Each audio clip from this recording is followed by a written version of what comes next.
Hey guys, what's up? It's Kathy and I'm back with another process video, and this one is a very simple layout, and I'm starting with a large word from Dear Lizzie Stargazer collection, and they are chipboard and they're white, and you can use them as white or you can alter them.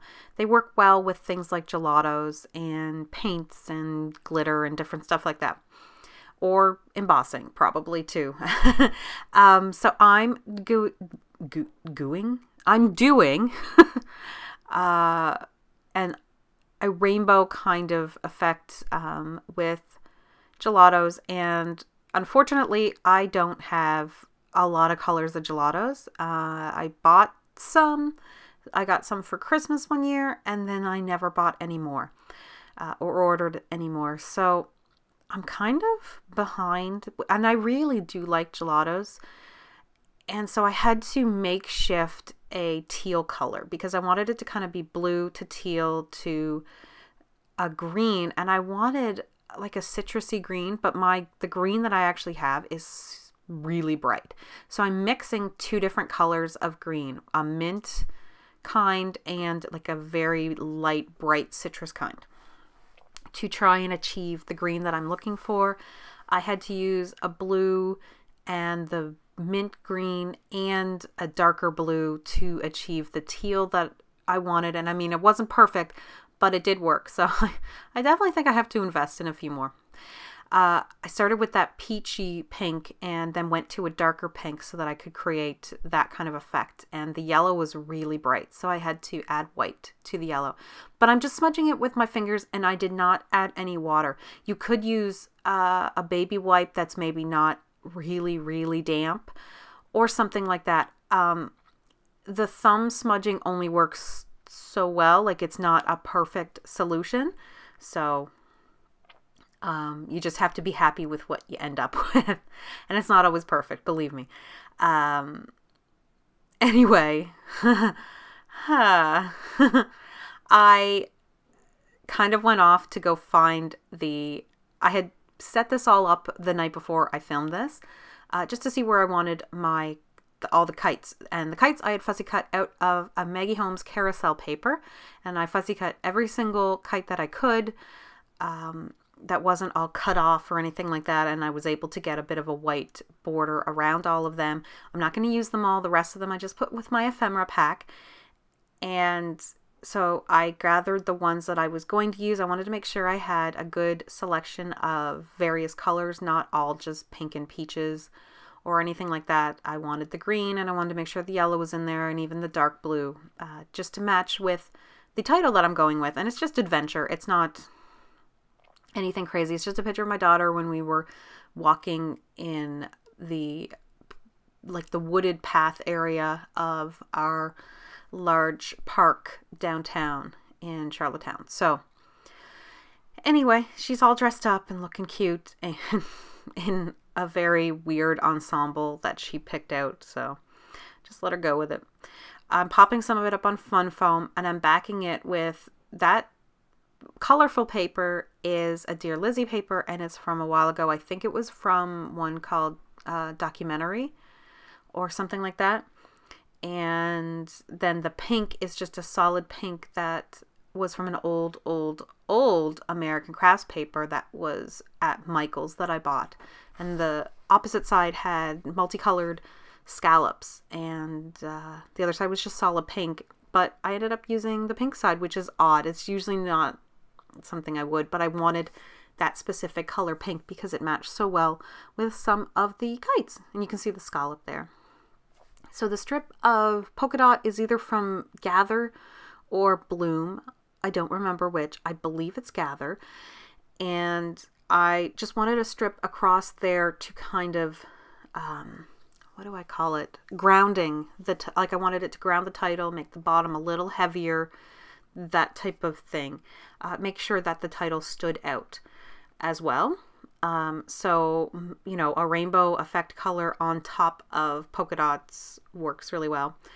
I lined up all my kites in the way that I had, pretty much in the way I had planned. They don't end up going exactly like you see them here. I do end up moving a few because I forget where I put them. And I had at that point gotten rid of the picture of how I had already laid them out. So, and I do change it a little bit. So, and then some of that was just because I was popping everything up on foam dots. So I wanted to make sure that certain tails of the kites were in certain areas and that type of thing. So I'm just going to explain the background paper, which is a scalloped paper that has a calendar print on it, though it's not printed with any numbers, so it could be for any year or month. And I cannot remember the exact company that made them, but they are from 2011, and I remember when they came out because they were really popular, and I kept seeing them on people's pages all over the internet and forums and stuff like that.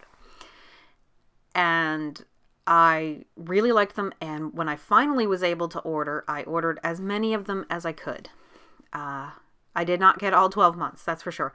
And I still have like 3 left. Like, I have not used them very much at all. And I think I just ended up using one recently where I didn't even use it for its original purpose. I cut it apart and just used the paper as paper because I didn't like the shape of it or something like that.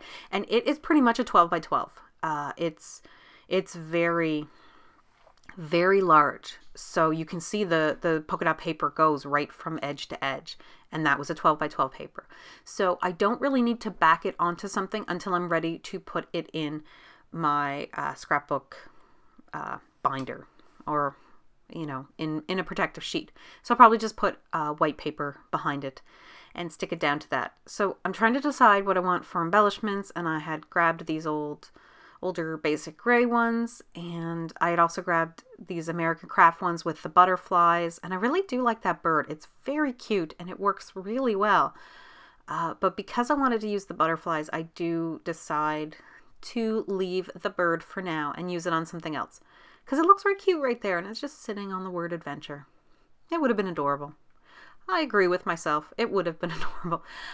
These American Craft puffy stickers are from an Easter collection from a year or 2 ago, and it was just, I only bought the puffy stickers, did not buy any of the papers or anything like that. I just really liked the butterflies and the flowers on it, and I wanted those bright colors, and they work really well with this.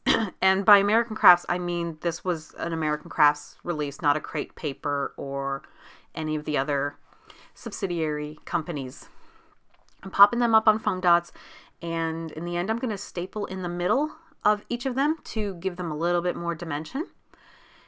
And this is a very, very minimal layout for me. I mean, there's all the kites going on, there's the big title and everything like that, but there's not a whole lot of layering. There's not a whole lot of, there's different patterns obviously from the kites, but other than those patterns, the only other thing I brought in were the 2 little background papers and the polka dot. This is a very rare layout for me, but I really liked it. Very whimsical, very much like telling a story in a way. I don't know how to, like, setting a scene. It's almost like a scene layout. I think Elsie Robinson does a lot of those, and that's kind of what I'm picturing in my head, is like it set a scene of kites flying in the air, that type of thing. Anyway, I'm putting some of the black and white puffy stickers from Maggie Holmes Carousel. I love the little bow there and the banner and the little swirly lines down at the bottom, and then they had matching hearts for some of the colors, and so I put them on the kites. I just thought it was a nice little added touch. But that's going to be about it. I am not going to include anything else. I had thought about doing some natural colors and bringing in some wood grain or wood veneers or cork, but I decided not to go with that. And I don't do my Heidi Swap Color Shine on screen because I totally forgot to do it. It is like kind of a staple for me. It's something I just really like to do. I just like a little bit of messiness, but I forgot to do it. So it's on the final picture, but I don't do it on screen. I think I used the green, like the citrus one. But I'm off to find this thick piece of foam that I use for punching holes or doing this type of staple stuff with my tiny attacher, and it was just a thick piece that I got at Michael's, and I just, yeah, if I'm going to hand stitch, I put this in the back so that I can pre-punch holes and stuff. So I'm going to use my tiny attacher apart so that I can get in the middle and go around and then push the little prongs in the back, and that is going to be it for the layout. I'm just taping that there because it ripped a little. So thank you guys so much for watching, and I'll see you in the next video. Bye!